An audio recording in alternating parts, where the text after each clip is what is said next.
G'day, I'm Jacob from Make Science Fun. Thanks for joining me today. Here I am at Avoca Beach. It's a beautiful, calm autumn morning. About a week ago though, it wasn't so calm. It was really, really rough. And it was about right here that three South Korean teenagers, they were basically swept out in a rip. And they needed rescuing, and I was right there when it happened. I was sitting on the beach.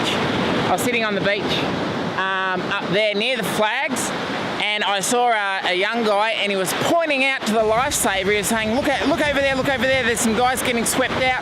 They've got to get rescued. Anyway, so the lifesaver ran all the way to the other end of the beach over there, and that's when they went to launch their surf rescue craft. Now, admittedly, I was a bit surprised at how long it actually took them to launch it. I think it took about like 1 minute and 19 seconds, which I was a bit shocked because I would have thought they would have had more practice and had a smoother launching process. But anyway, once they got in the water, he came ripping along here. By the time he got there, even though the swell was quite rough, these teenagers had managed to actually get back to shore. I think they might have had some surfers to help them get back to shore, which is good.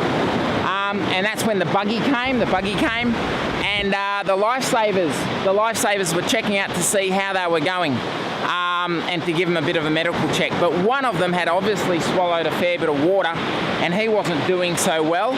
So they took him and his friend back to the clubhouse. They gave me a bit of a wave as they went by, which was pretty cool. But he was actually in bad shape. I heard him like spewing his guts out in the first aid room, and he needed some significant help.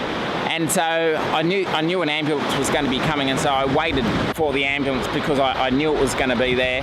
And sure enough, the ambulance came. Now you can actually drown after the event, and that's what the lifesavers were worried about, that this teenager would drown after the event. But he got taken to hospital. Look, he was able to walk to the ambulance, so I'm sure he'll be okay.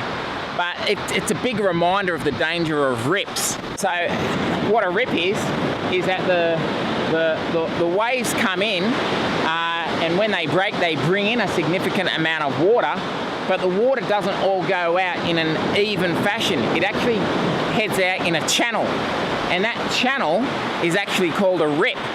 And what happens is people who are swimming, they might get caught in this rip, and they spend all their effort trying to swim back to shore while staying in the rip. No, what you've got to do, you've got to swim sideways.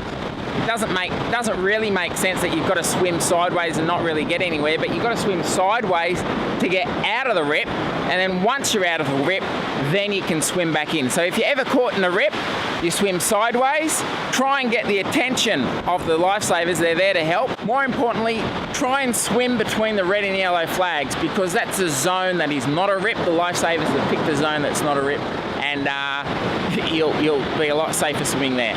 So anyway, I'm Jake from Make Science Fun. Thanks for joining me today. Thankfully, no one got really badly injured in that incident, and that all's well that ends well. And thanks to our Surf Life Saving Rescue of Australia, that we can actually swim safely on beaches.